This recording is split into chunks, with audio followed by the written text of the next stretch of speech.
ನನ್ನ ಹೆಸರು ರವಿ. ಇದು ನನ್ನ ಕೊನೆಯ ದಿನ. ಈ ಜಗತ್ತಿನಲ್ಲಿ ಬದುಕಲು ನನಗೆ ಅರ್ಹತೆ ಇಲ್ಲ. ಜೀವನದಲ್ಲಿ ನಾನು ತುಂಬ ಬೇಸತ್ತಿದ್ದೇನೆ. ಇನ್ನು ಮುಂದೆ ನನ್ನ ಕೈಲಾಗದು.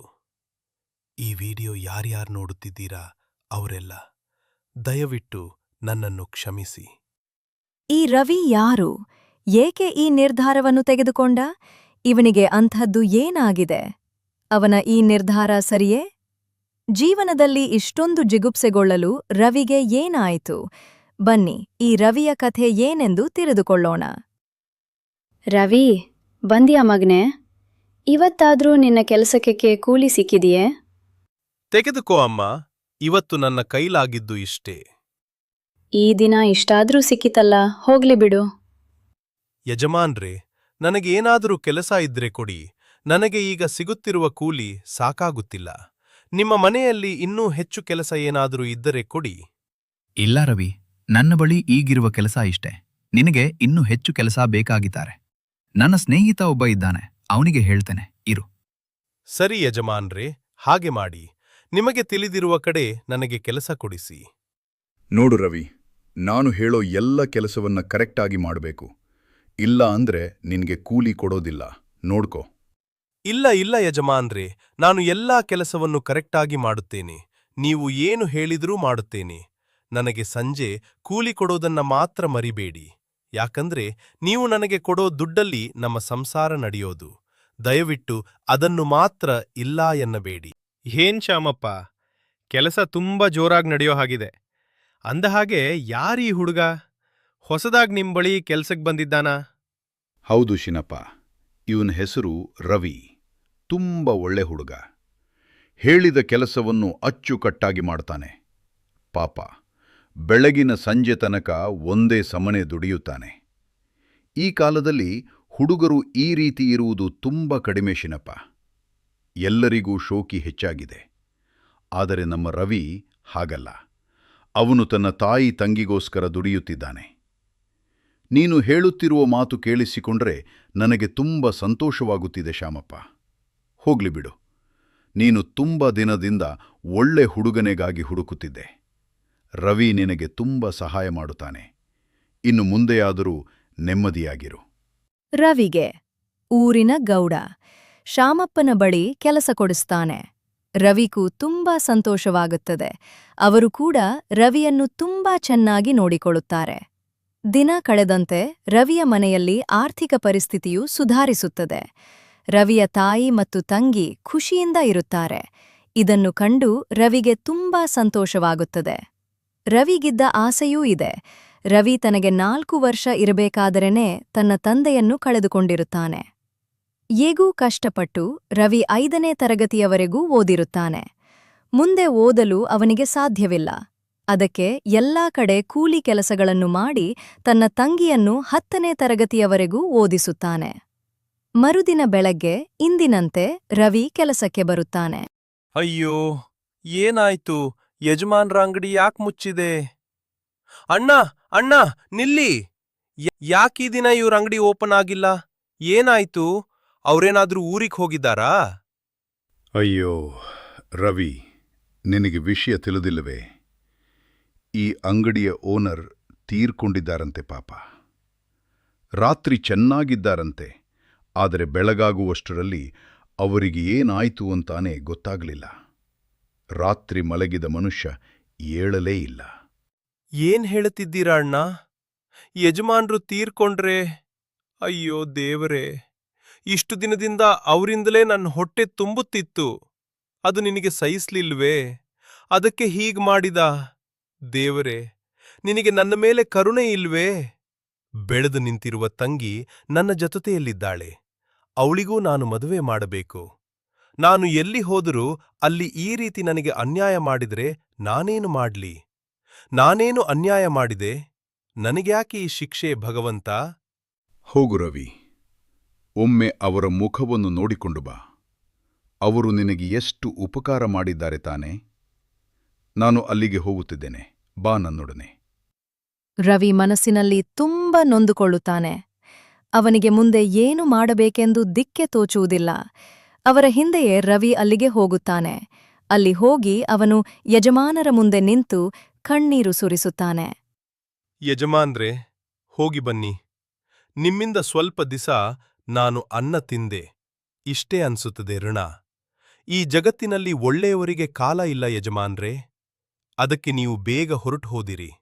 ಆದರೆ ನಿಮ್ಮ ಉಪಕಾರವನ್ನು ನಾನು ಎಂದಿಗೂ ಮರೆಯುವುದಿಲ್ಲ. ಮುಂದೆ ಏನ್ ಮಾಡಬೇಕೆಂದು ರವಿಗೆ ತೋಚುವುದಲ್ಲ. ಯಾವ ದಾರಿಯೂ ಕಾಣದೆ ಊರಿನಲ್ಲಿ ನಡೆದುಕೊಂಡು ಹೋಗುತ್ತಿರ್ತಾನೆ. ಆಗ ಊರಿನ ಗೌಡ ರವಿಯ ಮುಂದೆ ಬರುತ್ತಾರೆ. ನಡೆದ ಎಲ್ಲ ವಿಷಯವನ್ನು ಗೌಡರ ಮುಂದೆ ಹೇಳುತ್ತಾನೆ ಮತ್ತು ಗೌಡರ ಬಳಿ ಎಲ್ಲಾದ್ರೂ ಕೆಲಸ ಹುಡುಕಿಕೊಡುವಂತೆ ಬೇಡಿಕೊಳ್ಳುತ್ತಾನೆ. ಗೌಡರು ಕೂಡ ರವಿ ಮಾತಿಗೆ ಕೇಳಿಸಿಕೊಂಡು ಕೆಲಸ ಎಲ್ಲಾದ್ರೂ ನೋಡುತ್ತೇನೆ ಎಂದು ಹೇಳಿ ಹೊರಟು ಹೋಗುತ್ತಾರೆ. ಊರಿನ ಗೌಡರಿಗೆ ರವಿಯ ಬಗ್ಗೆ ಚೆನ್ನಾಗಿ ತಿಳಿದಿದೆ. ರವಿ ತುಂಬ ಒಳ್ಳೆ ಹುಡುಗ ಎಂದು ಅವರಿಗೆ ಗೊತ್ತು. ಅದಕ್ಕೆ ರವಿಯನ್ನು ಕಂಡರೆ ಊರಿನ ಗೌಡರಿಗೂ ತುಂಬ ಪ್ರೀತಿ. ರವಿಗೆ ಕೆಲಸ ಇಲ್ಲದಿರುವ ಕಾರಣ ಮತ್ತೆ ಗೌಡರ ಮನೆಗೆ ಕೆಲಸಕ್ಕೆ ಹೋಗುತ್ತಾನೆ. ಅಲ್ಲಿರುವ ಸಣ್ಣ ಪುಟ್ಟ ಕೆಲಸಗಳನ್ನು ಮಾಡಿಕೊಂಡು ಇರುತ್ತಾನೆ. ಆದರೆ ಅಲ್ಲಿ ಸಿಗುವ ಹಣ ಅವನಿಗೆ ಸಾಕಾಗುವುದಿಲ್ಲ. ಗೌಡರು ಕೂಡ ಬೇರೆ ಕಡೆ ಕೆಲಸಗಳನ್ನು ಹುಡುಕಲು ಪ್ರಯತ್ನಿಸುತ್ತಾರೆ. ಗೌಡ್ರು ರವಿಗೆ ಮತ್ತೊಂದು ಕೆಲಸವನ್ನ ಹುಡುಕ್ತಾರೆ.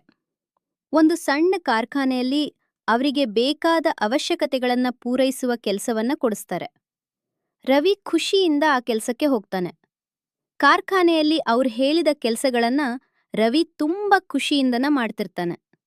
ಅಲ್ಲಿರುವ ಜನಕ್ಕೆ ರವಿಯನ್ನ ಕಂಡ್ರೆ ತುಂಬ ಪ್ರೀತಿ. ಯಾಕೆಂದ್ರೆ ಅವನು ಯಾವ ಕೆಲಸ ಹೇಳಿದ್ರೂ ಸಂತೋಷದಿಂದ ಮಾಡ್ತಿರ್ತಾನೆ. ದಿನಗಳು ಕಳೆದಂತೆ ಆ ಕಾರ್ಖಾನೆಯ ಯಜಮಾನ ರವಿಗೆ ಒಂದು ಫೋನ್ ಕೊಡಿಸ್ತಾರೆ. ಫೋನನ್ನು ಬಳಸುವ ವಿಧಾನವನ್ನ ಕಲಿಸಿಕೊಡ್ತಾರೆ. ನಂತರ ಆ ಕಾರ್ಖಾನೆಯಲ್ಲಿ ಅವರಿಗೆ ಏನೇ ಬೇಕಾದ್ರೂ ರವಿಗೆ ಫೋನಿನ ಮುಖಾಂತರವೇ ಹೇಳಿ ತರಿಸಿಕೊಡುತ್ತಿದ್ರು. ಫೋನಿನಿಂದ ರವಿಗೆ ಇನ್ನಷ್ಟು ಉಪಕಾರವಾಗ್ತದೆ. ಹೀಗೆ ದಿನಗಳು ಕಳೆದಂತೆ ರವಿಯ ಜೀವನವು ಸುಧಾರಿಸಿಕೊಳ್ಳುತ್ತದೆ. ಅಮ್ಮ, ಇದರಲ್ಲಿರುವ ದುಡ್ಡನ್ನು ನೀವು ಮನೆಗೆಂದು ಖರ್ಚು ಮಾಡಿ ಮತ್ತೆ ಈ ಹಣವನ್ನು ತಂಗಿಯ ಮದುವೆಗೆಂದು ಇಟ್ಟುಕೊಳ್ಳಿ. ರಾಧಾಳಿಗೂ ಈಗ ಮದುವೆ ವಯಸ್ಸು ಬಂದಿದೆ. ಅವಳಿಗೆ ಒಳ್ಳೆ ಸಂಬಂಧವನ್ನು ನೋಡಿ ಮದುವೆ ಮಾಡಿಕೊಡಬೇಕು. ನಾನು ಇದೇ ರೀತಿ ಇನ್ನೂ ಕೆಲವು ದಿಸ ದುಡಿದರೆ ಇನ್ನಷ್ಟು ದುಡ್ಡನ್ನು ಸೇರಿಸುತ್ತೇನೆ. ಆಗ ರಾಧಾಳಿಗೆ ಚೆನ್ನಾಗಿ ಮದುವೆ ಮಾಡೋಣ, ಅಲ್ಲವೇ ಅಮ್ಮ? ರವಿ, ನಿನ್ನನ್ನು ನೋಡಿದ್ರೆ ನನಗೆ ತುಂಬ ಖುಷಿಯಾಗ್ತದೆ. ನಿನ್ನಂತಹ ಮಗನನ್ನು ಪಡೆಯಲು ನಾನು ಪುಣ್ಯ ಮಾಡಿದ್ದೇನೆ. ನಿನ್ನ ತಂದೆ ತೀರಿಕೊಂಡಾಗಿನಿಂದ ನೀನೇ ಈ ಕುಟುಂಬವನ್ನು ಮುಂದೆ ತಂದೆ. ನೀನು ಇಲ್ಲವಾಗಿದ್ರೆ ನಾನು ನಿನ್ನ ತಂಗಿ ಏನೂ ಆಗಿಬಿಡುತ್ತಿದ್ದೆವು ಗೊತ್ತಿಲ್ಲ. ಅಮ್ಮ, ಸುಮ್ನೆ ದೊಡ್ಡ ದೊಡ್ಡ ಮಾತುಗಳನ್ನ ಆಡ್ಬೇಡಿ. ನಿಮ್ಮನ್ನ ನೋಡ್ಕೊಳ್ಳೋದು ನನ್ನ ಕರ್ತವ್ಯ. ಸರಿ ಅಮ್ಮ, ನಾನ್ ಕೆಲ್ಸಕ್ಕೆ ಹೋಗ್ಬರ್ತೇನೆ. ರವಿ, ಗಂಡಿನ ಕಡೆಯವರು ಬರ್ತಿದ್ದಾರೆ. ಹೌದಮ್ಮ, ನನಗ್ ತಿಳಿದಿದೆ. ಎಲ್ಲ ತಯಾರಿಗಳನ್ನು ಮಾಡಿಕೊಂಡಿದ್ದೀರಮ್ಮ. ಗಂಡಿನ ಕಡೆಯವರು ಮನೆಗ್ ಬರ್ತಾರೆ. ರವಿಯ ಮನೆಯನ್ನು ನೋಡಿ ಅವರು ಮನಸ್ಸಿನಲ್ಲಿಯೇ, ಇವರು ತುಂಬಾ ಬಡವರಾಗಿದ್ದಾರೆ. ಇವರ ಮನೆಯಿಂದ ನಾವು ಹೆಣ್ಣನ್ನು ತೆಗೆದುಕೊಂಡ್ರೆ ನಮಗೆ ವರದಕ್ಷಿಣೆ ಕೊಡಲು ಇವರ ಕೈಯಿಂದ ಸಾಧ್ಯವಾಗುವುದಿಲ್ಲ ಎಂದು ರವಿಯ ಮುಖಕ್ಕೆ ನೇರವಾಗಿ ಹೇಳಿ ಅಲ್ಲಿಂದ ಹೊರಟು ಹೋಗುತ್ತಾರೆ. ಆದ ರವಿಗೆ ಮತ್ತೆ ಅವನ ತಾಯಿಗೆ ಇನ್ನಷ್ಟು ಬೇಜಾರಾಗುತ್ತದೆ. ರಾಧಾ, ನೀನ್ ಚಿಂತಿಸ್ಬೇಡ. ಇವ್ರು ಹೋದ್ರೆ ಏನಂತೆ? ನಾನು ಇನ್ನು ಒಳ್ಳೆ ಹುಡುಗನನ್ನು ತಂದು ನಿನಗೆ ಮದುವೆ ಮಾಡ್ತೇನೆ. ಅಣ್ಣ, ನೀನೂ ಚಿಂತಿಸ್ಬೇಡ. ನನಗೇನೂ ಬೇಜಾರಿಲ್ಲ. ನಾನು ನಿಮ್ಮ ಜೊತೆಯಲ್ಲೇ ಖುಷಿಯಾಗಿದ್ದು ಬಿಡ್ತೇನೆ. ನನ್ನ ಅಣ್ಣ ಮತ್ತು ಅಮ್ಮನನ್ನು ಯಾರೂ ಏನೇ ಅಂದ್ರೂ ನಾನು ಸಹಿಸಿಕೊಳ್ಳುವುದಿಲ್ಲ. ನಿನ್ನ ಬಗ್ಗೆ ಅವ್ರಿಗೇನು ಗೊತ್ತು ಅಣ್ಣ? ರಾಧಾ, ಹಾಗೆಲ್ಲ ಮಾತನಾಡಬೇಡ. ಖಂಡಿತವಾಗಿ ನಿನಗಾಗಿ ಒಬ್ಬ ಹುಡುಗ ಹುಡುಕಿಕೊಂಡು ಬರ್ತಾನೆ. ಅವನು ನಿನ್ನನ್ನೇ ಬೇಕು ಎಂದು ಹೇಳ್ತಾನೆ. ಬಡತನದ ಮನೆಯೊಳಗ ಹೆಣ್ಣು ಹುಟ್ಟಬಾರದು. ಬಡತನದ ಮನೆಯೊಳಗ ಹೆಣ್ಣು ಹುಟ್ಟಬಾರದು. ಹಡೆದ ತಪ್ಪಿಗಾಗಿ ತಂದೆ, ಹಡೆದ ತಪ್ಪಿಗಾಗಿ ತಾಯಿ ಕಣ್ಣೀರು ಸುರಿಸಬಾರದು. ಬಡತನದ ಮನೆಯೊಳಗ ಹೆಣ್ಣು ಹುಟ್ಟಬಾರದು. ಬಡತನದ ಮನೆಯೊಳಗ ಹೆಣ್ಣು ಹುಟ್ಟಬಾರದು. ಹೀಗೆ ರವಿ ರಾಧಾಳನ್ನು ಸಮಾಧಾನಪಡಿಸಿ ಹೋಗ್ತಾನೆ. ಹೇಗಾದನು ಮಾಡಿ ತನ್ನ ತಂಗಿಯನ್ನು ಒಳ್ಳೆ ಹುಡುಗನಿಗೆ ಮದುವೆ ಮಾಡಿಕೊಡಬೇಕು ಎಂಬ ವಿಷಯವನ್ನು ಅವನ ತಲೆಯಲ್ಲಿ ತುಂಬಿಕೊಂಡಿರ್ತಾನೆ. ಅಣ್ಣ ಅಣ್ಣ, ಬೇಗ ಮನೆಗ್ ಬಾ, ಅಮ್ಮನ್ಗ್ ಹುಷಾರಿಲ್ಲ, ಅವಳನ್ನ ಆಸ್ಪತ್ರೆ ಕರ್ಕೊಂಡು ಹೋಗ್ಬೇಕು, ಬೇಗ ಬಾ ಅಣ್ಣ. ಹೌದಾ ರಾಧಾ? ಏನಾಯ್ತು ಅಮ್ಮನ್ಗೆ? ಅಮ್ಮ, ಏನಾಯ್ತು ನಿಮ್ಗೆ? ಬಾ ಬೇಗ ಆಸ್ಪತ್ರೆಗೆ ಹೋಗೋಣ. ರಾಧಾ ಮತ್ತು ರವಿ ಇಬ್ಬರೂ ತನ್ನ ತಾಯಿಯನ್ನ ಆಸ್ಪತ್ರೆಗೆ ಕರ್ಕೊಂಡು ಹೋಗ್ತಾರೆ. ತಕ್ಷಣ ಡಾಕ್ಟರ್ ರವಿಯ ತಾಯಿಯನ್ನ ಚೆಕ್ ಮಾಡಿ ನೋಡ್ತಾರೆ. ಬೇಗ ಆಸ್ಪತ್ರೆಯಲ್ಲಿ ಅಡ್ಮಿಟ್ ಮಾಡಲು ಹೇಳ್ತಾರೆ. ತನ್ನ ತಾಯಿಯ ಕಂಡೀಷನ್ ಅಷ್ಟು ಚೆನ್ನಾಗಿಲ್ಲ ಎಂದು ತಿಳಿಸುತ್ತಾರೆ. ರವಿಗೆ ತುಂಬಾ ಗಾಬರಿಯಾಗ್ತದೆ. ನಿನ್ನ ತಾಯಿಗೆ ಈ ಕೂಡ್ಲೇ ಚಿಕಿತ್ಸೆಯನ್ನ ಕೊಡಬೇಕು ಎಂದು ಹೇಳ್ತಾರೆ. ರವಿಗೆ ಏನು ತೋಚುವುದಿಲ್ಲ. ಡಾಕ್ಟರ್, ದಯವಿಟ್ಟು ನನ್ನ ತಾಯಿಯನ್ನು ಹೇಗಾದರೂ ಮಾಡಿ ಉಳಿಸಿಕೊಡಿ. ಏನಾಗಿದೆ ನನ್ನ ತಾಯಿಗೆ? ಒಂದು ದಿನವೂ ಹಾಸಿಗೆ ಹಿಡಿದವರಲ್ಲಲ್ಲ ನನ್ನ ಅಮ್ಮ. ಈಗ ಏನಾಯ್ತು ಎಂದು ನನಗೆ ಅರ್ಥವಾಗುತ್ತಿಲ್ಲ. ನೋಡಿ ರವಿ, ನಿಮ್ಮ ಅಮ್ಮನಿಗೆ ಈ ಕೂಡ್ಲೇ ಆಪರೇಷನ್ ಮಾಡಬೇಕು. ಇಲ್ಲವಾದ್ರೆ ಆಕೆ ಬದುಕುವುದು ತುಂಬಾ ಕಷ್ಟ. ನೀವು ಈ ಕೂಡ್ಲೇ ಆಸ್ಪತ್ರೆಯ ಬಿಲ್ಲನ್ನು ಕಟ್ಟಿ ನಾನು ಆಪರೇಷನ್ ತಯಾರಿಗಳನ್ನು ಮಾಡಿಕೊಳ್ಳುತ್ತೇನೆ. ಹೀಗೆ ಹೇಳಿ ಡಾಕ್ಟರ್ ಅಲ್ಲಿಂದ ಹೊರಟು ಹೋಗ್ತಾರೆ. ರವಿ ಕೂಡ್ಲೇ ಬಿಲ್ಲನ್ನ ಕಟ್ಟಲು ಹೋಗ್ತಾನೆ. ಆಗ ಅವನಿಗೆ ಅಲ್ಲಿ ದೊಡ್ಡ ಆಶ್ಚರ್ಯ ಕಾದಿರ್ತದೆ. ಏಕೆಂದರೆ ಅವನಿಗೆ ಕಟ್ಟಲಲು ಹೇಳಲಾದ ದುಡ್ಡು ಒಟ್ಟು 15 ಲಕ್ಷಗಳು. ಆದರೆ ಅವನ ಬಳಿ ಇದ್ದಿದ್ದು ತಂಗಿಯ ಮದುವೆಗೆಂದೂ ಕೂಡಿಟ್ಟ ಹಣ 5 ಲಕ್ಷ ಮಾತ್ರ. ಅವನು ಅವರಲ್ಲಿ ಬೇಡಿಕೊಡುತ್ತಾನೆ. ರವಿಯ ಯಾವ ಮಾತನ್ನು ಕೇಳಲು ಅವರು ಸಿದ್ಧವಿರುವುದಿಲ್ಲಲ್ಲ. ತಕ್ಷಣ ಹಣ ಕಟ್ಟಿದರೆ ಮಾತ್ರ ಆಪರೇಷನ್ ಮಾಡಲ ಸಾಧ್ಯ ಏನ್ ಹೇಳ್ಬಿಡ್ತಾರೆ. ರವಿಗೆ ಏನು ತೋಚೋದಿಲ್ಲ. ಅವನು ಗೌಡ್ರ ಬಳಿ ಓಡ್ತಾನೆ. ಆದ್ರೆ ಅಲ್ಲಿ ಅವರು ಇರುವುದಿಲ್ಲ. ಅವರು ಮಕ್ಕಳನ್ನು ನೋಡುವ ಸಲುವಾಗಿ ಗೌಡ್ರು ಬೇರೆ ಊರಿಗೆ ಹೋಗಿರ್ತಾರೆ. ನಂತರ ರವಿ ಅವನು ಕೆಲಸ ಮಾಡುತ್ತಿದ್ದ ಜಾಗಕ್ಕೆ ಓಡ್ತಾನೆ. ಎಲ್ಲರೂ ಬೇಜಾರಿನಿಂದ ನಿಂತ್ಕೊಂಡಿರ್ತಾರೆ. ಅಲ್ಲಿ ಏನಾಗುತ್ತಿದೆ ಎಂದು ಅವನಿಗೆ ಅರ್ಥ ಆಗುವುದಿಲ್ಲ. ಒಳಗೆ ಹೋಗಿ ನೋಡ್ತಾನೆ. ರವಿ, ನೀನು ಬಂದ. ದಯವಿಟ್ಟು ನನ್ನನ್ನು ಎಲ್ಲರೂ ಕ್ಷಮಿಸಿ. ನಾನು ಕಾರಣಾಂತರಗಳಿಂದ ಈ ಕಂಪನಿಯನ್ನು ಮುಚ್ಚುತ್ತಿದ್ದೇನೆ. ನನಗೆ 5-6 ತಿಂಗಳಿನಿಂದ ಈ ಕಂಪನಿಯಲ್ಲಿ ಯಾವುದೇ ಲಾಭ ಬರುತ್ತಿಲ್ಲ. ತುಂಬ ಲಾಸಾಗಿ ಹೋಗಿದ್ದೇನೆ. ಆದರೆ ಈ ವಿಷಯವನ್ನು ನಿಮ್ಮ ಬಳಿ ಹೇಳಿಕೊಂಡಿರಲಿಲ್ಲ. ನಾನು ನಿಮಗೆ ಸಮಯಕ್ಕೆ ಸರಿಯಾಗಿ ಸಂಬಳವನ್ನು ನೀಡುತ್ತಿದ್ದೆ. ಇನ್ನು ನನ್ನಿಂದ ಸಾಧ್ಯವಿಲ್ಲ. ನನ್ನ ಕೈ ಕೂಡ ಖಾಲಿಯಾಗಿ ಹೋಗಿದೆ. ನನ್ನ ಮೇಲೆ ಯಾರಿಗಾದರೂ ಬೇಜಾರಿದ್ದರೆ ನನ್ನನ್ನು ಕ್ಷಮಿಸಿ. ನಾನು ಇಂದೇ ಬೇರೆ ಊರಿಗೆ ಹೊರಟು ಹೋಗುತ್ತಿದ್ದೇನೆ. ರವಿ, ನೀನು ಕೂಡ ನನ್ನನ್ನು ಕ್ಷಮಿಸು. ರವಿ ಇನ್ನೂ ಹೊಡೆದು ಹೋಗುತ್ತಾನೆ. ಆ ತಕ್ಷಣಕ್ಕೆ ರವಿಗೆ ದುಡ್ಡು ಕೊಡುವಂತವರು ಯಾರೂ ಇರಲಿಲ್ಲ ಕಂಪನಿಯವರತ್ರ. ದುಡ್ಡು ಕೇಳಲು ಕೂಡ ರವಿಗೆ ಸಾಧ್ಯವಾಗಲಿಲ್ಲ. ಏನು ಮಾಡಬೇಕೆಂದು ದಿಕ್ಕು ತೋಚದೆ ರವಿ ತನಗಿದ್ದ ಮನೆಯ ಮೇಲೆ ಬ್ಯಾಂಕಿನಲ್ಲಿ ಸಾಲವನ್ನು ಪಡೆದುಕೊಡುತ್ತಾನೆ. ಆ ಹಣವು ಸಾಕಾಗದೆ ಅಲ್ಲಿ ಇಲ್ಲಿ ಸಾಲಕ್ಕೆ ಕೈಚಾಚಿರ್ತಾನೆ. ಎಲ್ಲ ಕಡೆಯಿಂದ ಬಡ್ಡಿಗೆಂದು ಸಾಲ ತಂದು ಹೇಗೋ ತನ್ನ ತಾಯಿಯನ್ನು ಕಾಪಾಡಿಕೊಳ್ಳುತ್ತಾನೆ. ತಾಯಿ ಸುಧಾರಿಸಿಕೊಂಡು ಮನೆಗೆ ಬಂದ ನಂತರ ರವಿ ಮತ್ತೆ ಕೆಲ್ಸಕ್ಕೆಂದು ಹುಡುಕಾಟ ನಡೆಸ್ತಿರ್ತಾನೆ. ಆದ್ರೆ ರವಿಗೆ ಎಲ್ಲೂ ಕೆಲಸ ಸಿಗೋದಿಲ್ಲ. ಸಾಲದವರ ಕಾಟವು ಹೆಚ್ಚಾಗುತ್ತದೆ. ಈ ಕಡೆ ಬ್ಯಾಂಕಿನವರು ರವಿಗೆ ತುಂಬಾ ತೊಂದರೆ ಕೊಡ್ತಿರ್ತಾರೆ.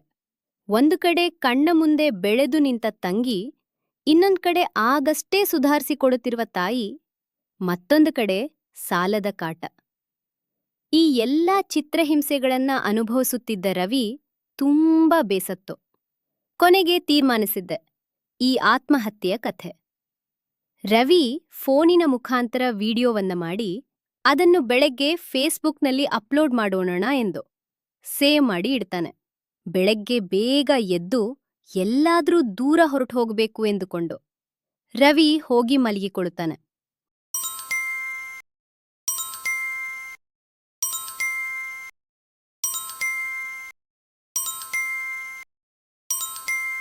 ಮರುದಿನ ಬೆಳಗ್ಗೆ ರವಿ ಎದ್ದು ನಾನು ಇಲ್ಲಿಂದ ಬೇಗ ಹೊರಟು ಹೋಗಬೇಕು. ನಾನು ಹೋಗುವುದನ್ನು ಅಮ್ಮ, ತಂಗಿ ನೋಡಿದರೆ ಎಲ್ಲಿಗೆ ಹೋಗುತ್ತಿದ್ದೇನೆ ಅಂತಿದ್ದೇನೆ ಎಂದು ಕೇಳುತ್ತಾರೆ. ಆಗ ನನಗೆ ಏನೂ ಹೇಳುವುದಕ್ಕೆ ಆಗುವುದಿಲ್ಲ. ಅದಕ್ಕೆ ಇಲ್ಲಿಂದ ನಾನು ಬೇಗ ಹೊರಟು ಹೋಗಬೇಕು.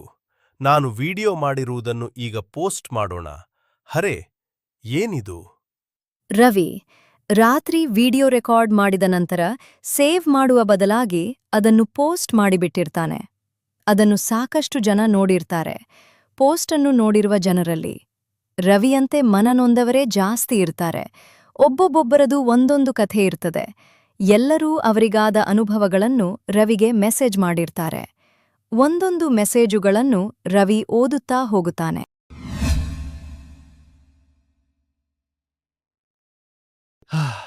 ಜೀವನ ಬೇಸತ್ ಹೋಗಿದೆ. ಇನ್ಮುಂದೆ ನನ್ ಕೈಯಲ್ಲಾಗೋದಿಲ್ಲ. ದೇವ್ರೇ, ಇದೆಲ್ಲದಕ್ಕೂ ನೀನೇ ಕಾರಣ. ಅರೆ, ಏನಿದು? ಇಷ್ಟೊತ್ತಲ್ಲಿ ಫೋನಿಗೆ ಇಷ್ಟು ಮೆಸೇಜ್ ಬರುತ್ತಿದೆ. ಏನಿರ್ಬೋದು ನೋಡೋಣ. ನನ್ನ ಹೆಸರು ರವಿ. ಇದು ನನ್ನ ಕೊನೆಯ ದಿನ. ಈ ಜಗತ್ತಿನಲ್ಲಿ ಬದುಕಲು ನನಗೆ ಅರ್ಹತೆ ಇಲ್ಲ. ಜೀವನದಲ್ಲಿ ನಾನು ತುಂಬ ಬೇಸತ್ತಿದ್ದೇನೆ. ಇನ್ನು ಮುಂದೆ ನನ್ನ ಕೈಲಾಗದು. ಈ ವಿಡಿಯೋ ಯಾರ್ಯಾರು ನೋಡುತ್ತಿದ್ದೀರಾ ಅವರೆಲ್ಲ ದಯವಿಟ್ಟು ನನ್ನನ್ನು ಕ್ಷಮಿಸಿ. ರವಿ, ನಿನ್ನ ಈ ವಿಡಿಯೋ ನೋಡಿದಾಗ ನನ್ನ ಕಣ್ಣಲ್ಲಿ ನೀರು ಬಂತು. 2 ವರ್ಷಗಳ ಹಿಂದೆ ನಾನು ಕೂಡ ಇದೇ ನಿರ್ಧಾರ ಮಾಡಿದ್ದೆ. ಆದರೆ ಇಂದು ನಾನು ಬದುಕಿದ್ದೀನಿ. ಸಮಸ್ಯೆಗಳು ಹೋಗಿಲ್ಲ, ಆದರೆ ಅವನ್ನ ಎದುರಿಸುವ ಶಕ್ತಿ ಬಂದಿದೆ. ದಯವಿಟ್ಟು ಒಂದು ರಾತ್ರಿ ಕಾದು ನೋಡು. ನಾಳೆ ಏನಾಗುತ್ತೋ ಯಾರಿಗೂ ಗೊತ್ತಿಲ್ಲ. ಅಣ್ಣ, ನಾನು ಕೂಡ ಸಾನದ ಒತ್ತಡದಿಂದ ರೈಲು ಹಳಿಗೆ ಹೋಗಿದ್ದೆ. ಕೊನೆಯ ಕ್ಷಣದಲ್ಲಿ ಹಿಂದಿರುಗಿದೆ. ಇಂದು ನನ್ನ ಮಗಳು ನನ್ನನ್ನು ಅಪ್ಪ ಅಂತ ಕರೀತಾಳೆ. ಆ ಒಂದು ನಿರ್ಧಾರ ಮಾಡಿಕೊಂಡಿದ್ದರೆ ಈ ಸಂತೋಷ ನೋಡ್ತಿರ್ಲಿಲ್ಲ. ನಿನ್ನ ಕಥೆ ಇನ್ನೂ ಮುಗಿದಿಲ್ಲ ಅಣ್ಣ. ರವಿ, ನಿನ್ನ ನೋವು ನನಗೆ ಅರ್ಥ ಆಗತ್ತೆ. ಆದರೆ ನೀನು ಹೋಗಿಬಿಟ್ರೆ ನಿನ್ನ ತಾಯಿ, ತಂಗಿ, ನಿನ್ನನ್ನು ನಂಬಿರುವವರು ಜೀವಮಾನ ಪೂರ್ತಿ ನೋವಿನಲ್ಲಿ ಬದುಕಬೇಕು. ನೀನು ಸೋತಿಲ್ಲ, ನೀನು ಸುಸ್ತಾಗಿದ್ದೀಯಷ್ಟೇ. ಸ್ವಲ್ಪ ವಿಶ್ರಾಂತಿ ತಗೋ, ಆದರೆ ಜೀವನದಿಂದ ಹೊರಟು ಹೋಗ್ಬೇಡ. ದೇವರು ಎಲ್ಲರಿಗೂ ಒಂದೇ ರೀತಿಯ ಪರೀಕ್ಷೆ ಕೊಡಲ್ಲ. ಕೆಲವರಿಗೆ ತುಂಬ ಕಷ್ಟ ಕೊಡ್ತಾನೆ, ಯಾಕೆಂದರೆ ಅವರು ಅದನ್ನ ತಾಳುವ ಶಕ್ತಿ ಹೊಂದಿರ್ತಾರೆ. ನೀನು ಇಷ್ಟೊಂದು ವರ್ಷ ಹೋರಾಡಿದ್ದೀಯಾ ಅಂದ್ರೆ ನೀನು ದುರ್ಬಲನಲ್ಲ. ಕೊನೆಯ ಕ್ಷಣದಲ್ಲಿ ಕೈಬಿಡಬೇಡ. ರವಿ ಅಣ್ಣ, ನಾನು ಈಗ ಈ ಕಮೆಂಟ್ ಬರೀತಿರೋದು ಆಸ್ಪತ್ರೆಯಿಂದ, ನಿನ್ನೆಯಿಂದ. ನಿನ್ನ ವಿಡಿಯೋ ನೋಡಿದಾಗ ನಾನೂ ನನ್ನ ಜೀವನ ಮುಗಿಸಬೇಕು ಅಂತ ತೀರ್ಮಾನಿಸಿದ್ದೆ. ಆದರೆ ನಿನ್ನ ಕಣ್ಣಲ್ಲಿದ್ದ ನೋವು ನೋಡಿ ನನ್ನಂತ ಇನ್ನೊಬ್ಬನು ಇರ್ತಾನಲ್ಲ ಅನ್ನಿಸ್ತು. ನೀನು ಬದುಕಿದ್ರೆ ನಾನು ಬದುಕುತ್ತೀನಿ. ದಯವಿಟ್ಟು ಫೋನ್ ಎತ್ತು ಅಣ್ಣ. ನಮಗೆ ಇನ್ನೂ ಬದುಕಬೇಕು. ರವಿ, ನಾನು ಕೂಡ ನಿನ್ನಂತೆ ಜೀವನದಲ್ಲಿ ತುಂಬಾ ನೊಂದಿದ್ದೆ. ಅದಕ್ಕೆ ನೀನು ವಿಡಿಯೋ ಅಪ್ಲೋಡ್ ಮಾಡುವ ವೇಳೆ ನಾನು ಕೂಡ ಈ ಜೀವನವನ್ನು ಮುಗಿಸಿಕೊಳ್ಳಲು ತೀರ್ಮಾನಿಸಿದ್ದೆ. ಅಷ್ಟರಲ್ಲಿ ನಿನ್ನ ವಿಡಿಯೋ ಬಂತು. ನಿನ್ನ ವಿಡಿಯೋ ನೋಡುತ್ತಿದ್ದಂತೆ ಸಾಲು ಸಾಲು ಮೆಸೇಜುಗಳು ಬಂತು. ಆ ಎಲ್ಲ ಮೆಸೇಜುಗಳನ್ನು ನಾನು ಓದಿದೆ. ಈ ಜಗತ್ತಿನಲ್ಲಿ ನನ್ನೊಬ್ಬನಿಗೆ ಕಷ್ಟ ಅಲ್ಲ ಎನಿಸಿತು. ನಮ್ಮಂತಹ ಜನರು ಲಕ್ಷಗಟ್ಟಲೆ ಇದ್ದಾರೆ. ನಮಗಿಂತಲೂ ನೊಂದವರು ಇದ್ದಾರೆ. ಒಬ್ಬರ ಮೆಸೇಜುಗಳನ್ನು ನೋಡಿ ನನಗೆ ಕಣ್ಣಿನಲ್ಲಿ ನೀರು ಬಂತು. ಅದರ ಜೊತೆಗೆ ಬದುಕಬೇಕೆಂಬ ಉತ್ಸಾಹವೂ ಬಂತು. ನಮ್ಮ ಜೀವನವನ್ನು ನಾವು ಮುಗಿಸಿಕೊಂಡರೆ ಏನು ಸಿಗುತ್ತದೆ? ಎಲ್ಲಾ ಕದೆ, ಎಲ್ಲಾ ಕಷ್ಟವನ್ನು ಗೆದ್ದು ನಿಂತಾಗಲೇ ದೇವರು ಫಲ ಕೊಡುತ್ತಾನೆ ಎನಿಸುತ್ತದೆ. ರವಿ, ನಾನು ನೀನು ಬದುಕಬೇಕು. ಆತ್ಮಹತ್ಯೆ ಮಾಡಿಕೊಳ್ಳುವ ಅಧಿಕಾರ ನಮಗಿಲ್ಲ. ದೇವರು ನಮಗೆ ಕರುಣಿಸಿದ ಈ ಒಂದು ಜೀವನ ಅವನೇ ಮುಗಿಸಬೇಕು. ಆದ್ದರಿಂದ ತಾಳ್ಮೆಯಿಂದ ಇರೋ ರವಿ. ಒಮ್ಮೆ ನಿನ್ನನ್ನು ನೋಡಲು ನಾನು ಖಂಡಿತವಾಗಿ ಬರುತ್ತೇನೆ. ನಾನು ನಿನ್ನ ಸ್ನೇಹಿತ ರಾಜೇಶ್. ಕುಗ್ಗದಿರು ರವಿ, ದೇವರಿದ್ದಾನೆ. ಎದ್ದೇಳು, ಜೀವನದ ಉದ್ದಕ್ಕೂ ಮುನ್ನುಗ್ಗು. ಈ ಎಲ್ಲಾ ಮೆಸೇಜ್ಗಳನ್ನು ಓದಿದ ರವಿಗೆ ತುಂಬಾ ಶಾಕ್ ಆಗುತ್ತದೆ. ರಾಜೇಶ್ ಕಳಿಸಿದ ಮೆಸೇಜನ್ನು ನೋಡಿ ರವಿಗೆ ಇನ್ನಷ್ಟು ಗಾಬರಿಯಾಗುತ್ತದೆ. ಏಕೆಂದರೆ ರವಿ ವಿಡಿಯೋ ಕಳಿಸಿದ ವೇಳೆ ರಾಜೇಶ್ ಆತ್ಮಹತ್ಯೆಗೆ ಪ್ರಯತ್ನಿಸುತ್ತಿದ್ದ. ಆದರೆ ರವಿಯ ವಿಡಿಯೋ ಮತ್ತು ಮೆಸೇಜುಗಳನ್ನು ನೋಡಿ ರಾಜೇಶ್ ಆತ್ಮಹತ್ಯೆ ಮಾಡಿಕೊಳ್ಳೋದನ್ನೇ ನಿಲ್ಲಿಸಿಬಿಟ್ಟ. ರಾಜೇಶ್ಗೆ ಅಲ್ಲಿ ಅರ್ಥವಾಗಿದ್ದು ತನ್ನೊಬ್ಬನಿಗೆ ಕಷ್ಟ ಬಂದಿಲ್ಲ, ನನ್ನಂತಹ ಸಾವಿರಾರು ಜನರು ಕಷ್ಟದಲ್ಲೇ ಇದ್ದಾರೆ, ಹಾಗಂತ ಎಲ್ಲರೂ ಆತ್ಮಹತ್ಯೆಗೆ ಶರಣಾದರೆ ಏನು ಪ್ರಯೋಜನ? ಎಲ್ಲಾ ಕಷ್ಟವನ್ನು ಎದುರಿಸಿ ಬದುಕಿ ತೋರಿಸಿದರೆದರೆ ತಾನೇ ಜೀವನ ಎಂದು ಅರ್ಥ ಮಾಡಿಕೊಂಡ. ಅದಕ್ಕೆ ರಾಜೇಶ್ ರವಿಗೂ ಹೇಳಿದ, ನೀನು ಬದುಕು, ನಾನು ಬದುಕುತ್ತೇನೆ, ಇಬ್ಬರು ಜೀವನದಲ್ಲಿ ಏನಾದರೂ ಸಾಧಿಸೋಣ ಎಂದು. ಆಗ ರವಿಗೆ ಅರ್ಥವಾಗುತ್ತದೆ ಅವನು ಮಾಡಿದ ವಿಡಿಯೋ ಸೇವ್ ಮಾಡಲು ಹೋಗಿ ಅಪ್ಲೋಡ್ ಮಾಡಿದ್ದಾನೆ ಎಂದು. ನಾವು ಹುಟ್ಟಿರುವುದು ಸಾಯುವುದಕ್ಕಲ್ಲ, ಜೀವನದಲ್ಲಿ ಏನಾದರೂ ಸಾಧಿಸುವುದಕ್ಕೆ ಎಂದು ರವಿ ದೃಢ ನಿರ್ಧಾರದಿಂದ ಮೇಲೆ ಎದ್ದ. ಈ ವಿಡಿಯೋವನ್ನು ನಾನು ಸೇವ್ ಮಾಡಲು ಹೋಗಿ ಅಪ್ಲೋಡ್ ಮಾಡಿಬಿಟ್ಟಿದ್ದೇನೆ. ಭಗವಂತ, ಇದೆಲ್ಲವೂ ನಿನ್ನದೇ ಆಟ ಎಂದು ತಿಳಿಯುತ್ತದೆ. ಸರಿ, ಇನ್ನು ಮುಂದೆ ನಾನು ಸಾಯುವ ನಿರ್ಧಾರ ತೆಗೆದುಕೊಳ್ಳುವುದಿಲ್ಲ. ಹೇಗೆ ಬದುಕಬೇಕೆಂದು ತಿಳಿದುಕೊಳ್ಳುತ್ತೇನೆ. ಒಬ್ಬೊಬ್ಬರ ಮಾತುಗಳನ್ನು ಕೇಳುತ್ತಿದ್ದರೆ ನನಗೆ ತುಂಬ ನೋವಾಗುತ್ತಿದೆ. ಈ ಜಗತ್ತಿನಲ್ಲಿ ನನ್ನಂತಹ ತುಂಬ ಜನರಿದ್ದಾರೆ. ಎಲ್ಲರೂ ಒಂದಲ್ಲ ಒಂದು ಬಾರಿ ಆತ್ಮಹತ್ಯೆಗೆ ಪ್ರಯತ್ನಿಸಿಯೇ ಬಂದಿದ್ದಾರೆ. ಆದರೆ ದೇವರು ಅವರೆಲ್ಲರನ್ನೂ ಕಾಪಾಡಿದ್ದಾನೆ. ಅದಕ್ಕೆ ಇರಬಹುದು ಈ ದಿನ. ದೇವರು ನನ್ನ ಕಡೆ ಒಂದು ನೋಟ ನೋಡಿದ್ದಾನೆ. ಇರಲಿ, ಮುಂದೆ ನಾನು ಜೀವನದಲ್ಲಿ ಏನಾದರೂ ಸಾಧಿಸೋಣ. ಈಗ ಮೊದಲು ನಾನು ಬಟ್ಟೆ ಅಂಗಡಿಯವರು ಕೆಲಸ ಕೊಡುತ್ತೇನೆ ಎಂದಿದ್ದಾರೆ. ಅವರಿಗೆ ಒಮ್ಮೆ ಫೋನ್ ಮಾಡಿ ನೋಡೋಣ. ಸಾರ್, ನಾನು ರವಿ. ಹೋ ರವಿ, ನಿನ್ ಫೋನಿಗಾಗಿ ಕಾಯ್ತಿದ್ದೆ.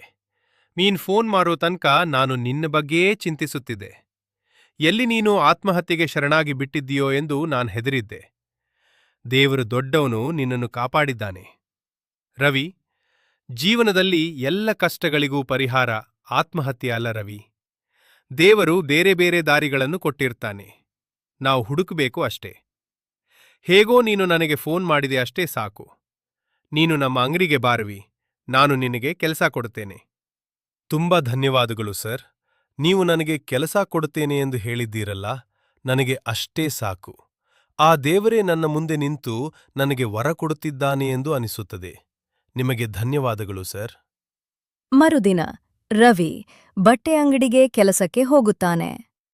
ನೋಡು ರವಿ, ನಮ್ಮ ಅಂಗಡಿ ಚಿಕ್ಕದೇ ಇರಬಹುದು, ಆದರೆ ನಾವು ಎಷ್ಟು ನಿಯತ್ತಾಗಿ ದುಡಿಯುತ್ತೇವೆ ಅಷ್ಟೇ ಫಲ ನಮಗೆ ಖಂಡಿತ ಬರುತ್ತದೆ. ಇನ್ನು ಮುಂದೆ ನೀನು ಯಾವ ತಪ್ಪು ನಿರ್ಧಾರಗಳನ್ನು ತೆಗೆದುಕೊಳ್ಳದೆ ನಿನಗೆ ಎಷ್ಟು ದಿನ ಬೇಕು ಅಷ್ಟು ದಿನ ಇಲ್ಲೇ ಕೆಲಸ ಮಾಡು. ನನಗೆ ಬರುವ ಲಾಭದಲ್ಲಿ ನಾನು ನಿನಗೆ ನನ್ನ ಕೈಲಾದಷ್ಟು ಸಂಬಳವನ್ನು ಕೊಡುತ್ತೇನೆ. ತುಂಬಾ ಧನ್ಯವಾದಗಳು ಸರ್, ನಿಮ್ಮಿಂದ ನನಗೆ ಉಪಕಾರವಾಯಿತು. ಹೀಗೆ ರವಿ ಅಂಗಡಿಯ ಮಾಲೀಕನಿಗೆ ನಮಸ್ಕರಿಸುತ್ತಾ ಅಂದಿನಿಂದ ಮತ್ತೆ ದುಡಿಯಲು ಶುರು ಮಾಡುತ್ತಾನೆ. ಬೆಳಗ್ಗಿನಿಂದ ಸಂಜೆವರೆಗೆ ಬಟ್ಟೆ ಅಂಗಡಿಯಲ್ಲಿ ಕೆಲಸ ಮಾಡಿ, ಸಂಜೆ ವೇಳೆ ಒಂದು ಟೀ ಅಂಗಡಿಯಲ್ಲಿಯೂ ಕೂಡ ಕೆಲಸ ಮಾಡುತ್ತಾನೆ. ಹೀಗೆ 2 ಕಡೆ ಕೆಲಸ ಮಾಡಿಕೊಂಡು ರವಿ ಸ್ವಲ್ಪ ದುಡ್ಡನ್ನ ಸೇರಿಸಿಕೊಳ್ತಾನೆ. ನಂತರ ತಾನೇ ಒಂದು ಹೋಟೆಲ್ ಮಾಡಲು ಯೋಚಿಸುತ್ತಾನೆ. ಆ ವಿಚಾರವಾಗಿ ಅಂಗಡಿಯ ಮಾಲೀಕನ ಹತ್ತಿರ ಹೋಗಿ ಮಾತನಾಡುತ್ತಾನೆ. ಈ ವಿಷಯವನ್ನು ಕೇಳಿಸಿಕೊಂಡ ಬಟ್ಟೆ ಅಂಗಡಿಯ ಮಾಲೀಕನಿಗೂ ಖುಷಿಯಾಗುತ್ತದೆ. ಅವನು ತುಂಬ ಸಂತೋಷದಿಂದ ರವಿಗೆ ಸ್ವಲ್ಪ ಹಣವನ್ನು ನೀಡಿ ಕಳಿಸುತ್ತಾನೆ. ಇದನ್ನು ನಿನ್ನ ಹೋಟೆಲ್ ಖರ್ಚಿಗೆ ಉಪಯೋಗಿಸಿಕೋ ಎಂದು ಹೇಳುತ್ತಾನೆ. ರವಿ ಖುಷಿಯಿಂದ ಆ ದುಡ್ಡನ್ನು ತೆಗೆದುಕೊಂಡು ಹೋಗುತ್ತಾನೆ. ಹೋಟೆಲ್ಗೆ ಬೇಕಾದ ಎಲ್ಲ ವಸ್ತುಗಳನ್ನು ರವಿ ತೆಗೆದುಕೊಳ್ಳುತ್ತಾನೆ. ಹೋಟೆಲ್ ಓಪನ್ ಮಾಡುವ ಹಿಂದಿನ ದಿನ ರವಿ ಯೋಚಿಸುತ್ತಾ ಕುಳಿತಿರುತ್ತಾನೆ. ನಾನು ಈ ದಿನ ಈ ರೀತಿ ಇದ್ದೇನೆ ಎಂದರೆ ಅದಕ್ಕೆ ಕಾರಣ ನೀವುಗಳೇ. ನೀವು ತುಂಬಿದ ಧೈರ್ಯವೇ ನನಗೆ ಇಂದು ಶಕ್ತಿಯಾಗಿ ನಿಂತಿದೆ. ನಾನು ಈಗ ಒಂದು ಸಣ್ಣ ಹೋಟೆಲ್ಲಿಗೆ ಮಾಲೀಕನಾಗಿ ನಿಂತಿದ್ದೇನೆ. ಇದಕ್ಕೆಲ್ಲ ಕಾರಣ ನೀವುಗಳೇ. ನೀವು ಬಂದು ನನ್ನ ಹೋಟೆಲನ್ನು ಶುರು ಮಾಡಿಕೊಡಬೇಕೆಂದು ನಾನು ಕೋರಿಕೊಳ್ಳುತ್ತೇನೆ. ದಯವಿಟ್ಟು ನೀವೆಲ್ಲರೂ ಈ ಬಡವನ ಹೋಟೆಲ್ಗೆ ಬಂದು ನನ್ನನ್ನು ಆಶೀರ್ವದಿಸಬೇಕಾಗಿ ನಿಮ್ಮೆಲ್ಲರನ್ನೂ ಕೋರಿಕೊಳ್ಳುತ್ತೇನೆ. ನಿಮ್ಮ ಬರುವಿಕೆಗಾಗಿ ಕಾಯುತ್ತಿರುವ ರವಿ. ರವಿ ಈ ರೀತಿ ಒಂದು ಮೆಸೇಜನ್ನು ಎಲ್ಲರಿಗೂ ಪೋಸ್ಟ್ ಮಾಡುತ್ತಾನೆ. ಈ ಪೋಸ್ಟನ್ನು ನೋಡಿ ಎಲ್ಲರಿಗೂ ತುಂಬಾ ಖುಷಿಯಾಗುತ್ತದೆ. ಎಲ್ಲರೂ ಅವನಿಗೆ ನಾವು ಖಂಡಿತವಾಗಿ ಬರುತ್ತೇವೆ ಎಂದು ಉತ್ತರಿಸುತ್ತಾರೆ. ಮರುದಿನ ಹೋಟೆಲಿಗೆ ಎಲ್ಲರೂ ಬರುತ್ತಾರೆ. ಎಲ್ಲರನ್ನೂ ನೋಡಿ ರವಿಗೆ ತುಂಬಾ ಖುಷಿಯಾಗುತ್ತದೆ. ಅಲ್ಲಿಗೆ ರಾಜೇಶ್ ಕೂಡ ಬರುತ್ತಾನೆ. ರಾಜೇಶ್ ನೇರವಾಗಿ ಹೋಗಿ ರವಿಯ ಬಳಿ ಮಾತನಾಡುತ್ತಾನೆ. ರವಿ, ನನ್ನ ನೆನಪಿದೆಯೇ ನಿನಗೆ? ನಾನು ರಾಜೇಶ್. ರಾಜೇಶ್, ನಾನು ನಿನ್ನನ್ನು ಮರೆಯಲು ಸಾಧ್ಯವಿಲ್ಲ. ಬಾ ಕುಳಿತುಕೋ. ನಿನ್ನನ್ನು ನೋಡಿ ನನಗೆ ತುಂಬ ಸಂತೋಷವಾಗಿದೆ. ಅಂದಹಾಗೆ ನಿಮ್ಮೆಲ್ಲರಿಗೂ ಧನ್ಯವಾದಗಳು. ನಾನು ಇಲ್ಲಿ ನಿಮ್ಮನ್ನು ನೋಡಿ ತುಂಬ ಖುಷಿಪಟ್ಟಿದ್ದೇನೆ. ಇಂದು ನಾನು ಈ ರೀತಿ ಇರಲು ನೀವುಗಳೇ ಕಾರಣ. ಆ ದಿನ ನೀವು ನನಗೆ ಧೈರ್ಯ ಕೊಡದೆ ಹೋಗಿದ್ದರೆ ಇಂದು ನಾನು ಇರುತ್ತಿರಲಿಲ್ಲ. ನನ್ನ ತಾಯಿ ತಂಗಿ ಅನಾಥರಾಗಿ ಬಿಡುತ್ತಿದ್ದರು. ನನ್ನ ಜೀವವನ್ನು ಉಳಿಸಿದ ಪುಣ್ಯಾತ್ಮರು ನೀವು. ನಿಮಗೆ ಎಷ್ಟು ಕೃತಜ್ಞತೆ ಹೇಳಿದರೂ ಸಾಲದು. ಇಲ್ಲಿಯ ತನಕ ನನ್ನನ್ನು ಹುಡುಕಿಕೊಂಡು ಬಂದಿದ್ದಕ್ಕೆ ನಿಮಗೆ ಧನ್ಯವಾದಗಳು. ಹೀಗೆ ಎಲ್ಲರೂ ರವಿಯನ್ನು ಮಾತನಾಡಿಸುತ್ತಾ ಅವನಿಗೆ ಧೈರ್ಯ ತುಂಬುತ್ತಾ ಖುಷಿಯಿಂದ ಅವನ ಹೋಟೆಲ್ನಲ್ಲಿ ಊಟ ಮಾಡಿ ಎಲ್ಲರೂ ಅವರವರ ಮನೆಗೆ ಹೋಗುತ್ತಾರೆ. ಆದರೆ ರಾಜೇಶ್ ಅಲ್ಲೇ ಇರುತ್ತಾನೆ. ರವಿ, ನಾನು ನಿನ್ನ ಬಳಿ ಒಂದು ವಿಷಯ ಹೇಳಲೆ. ನಿನಗೇನು ಅಭ್ಯಂತರವಿಲ್ಲ ಎಂದರೆ ನಾನು ನಿನ್ನ ತಂಗಿಯನ್ನು ಮದುವೆ ಮಾಡಿಕೊಳ್ಳುತ್ತೇನೆ. ಅದು ನಿನಗೂ ನಿನ್ನ ತಂಗಿಗೂ ಇಷ್ಟ ಇದ್ದರೆ ಮಾತ್ರ. ರಾಜೇಶ್, ನೀನು ಹೇಳುತ್ತಿರುವುದು ಸತ್ಯವೇ? ನಮೇ, ನಿನ್ನಂತಹ ಒಳ್ಳೆ ಹುಡುಗ ನನ್ನ ತಂಗಿಯನ್ನು ಮದುವೆ ಮಾಡಿಕೊಳ್ಳಲು ಮುಂದೆ ಬಂದರೆ ಅದಕ್ಕಿಂತ ಭಾಗ್ಯ ಬೇರೊಂದು ಇಲ್ಲ. ರಾಧಾ, ಬಾ ಇಲ್ಲಿ. ನೋಡು, ಇವರ ಹೆಸರು ರಾಜೇಶ್. ಇವರನ್ನು ಮದುವೆ ಮಾಡಿಕೊಳ್ಳಲು ನಿನಗೆ ಒಪ್ಪಿಗೆಯೇ?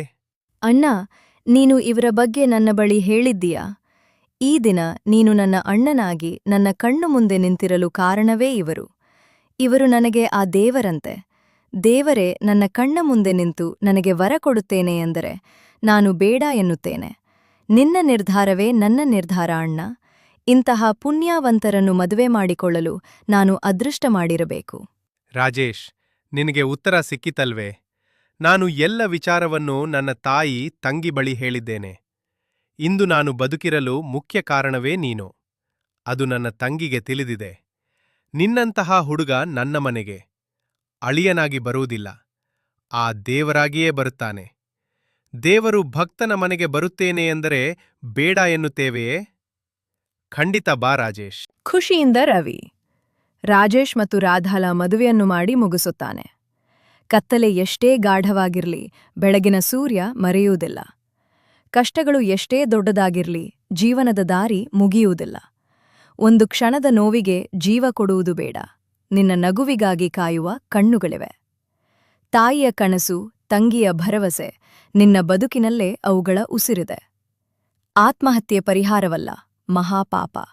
ನೋವಿಗೆ ಉತ್ತರ ಧೈರ್ಯವೇ ಸತ್ಯ. ಬಿದ್ದು ಎದ್ದವರ ಕಥೆಗಳೇ ಇತಿಹಾಸ. ಸೋತು ನಿಂತವರಲ್ಲ ಬದುಕಿನ ಮಹತ್ವ. ನೀನು ಬದುಕಿದರೆ 100 ಕನಸುಗಳು ಬದುಕುತ್ತವೆ. ನೀನು ನಕ್ಕರೆ 100 ಹೃದಯಗಳು ನಗುತ್ತವೆ. ಯಾವುದೇ ಕಾರಣಕ್ಕೂ ಜೀವ ತ್ಯಜಿಸಬೇಡ. ನಿನ್ನ ಜೀವನ ಅಮೂಲ್ಯವಾದ ದೇವರವರ. ಸಾವು ಒಂದು ಕ್ಷಣದ ನಿರ್ಧಾರ, ಆದರೆ ಬದುಕು 1000 ಕನಸುಗಳ ಆಧಾರ. ಇವರಿಬ್ಬರ ಕಥೆ ನಿಮಗೆ ಇಷ್ಟವಾಗಿದ್ರೆ ದಯವಿಟ್ಟು ಒಂದು ಲೈಕ್ ಕೊಡಿ ಮತ್ತು ಸಬ್ಸ್ಕ್ರೈಬ್ ಮಾಡಿಕೊಳ್ಳಿ. ಈ ಕಥೆಯ ಬಗ್ಗೆ ನಿಮ್ಮ ಅಭಿಪ್ರಾಯವನ್ನು ಕಮೆಂಟ್ ಮೂಲಕ ನನಗೆ ತಿಳಿಸಿ. ಎಲ್ಲರಿಗೂ ಒಳ್ಳೆಯದಾಗಲಿ.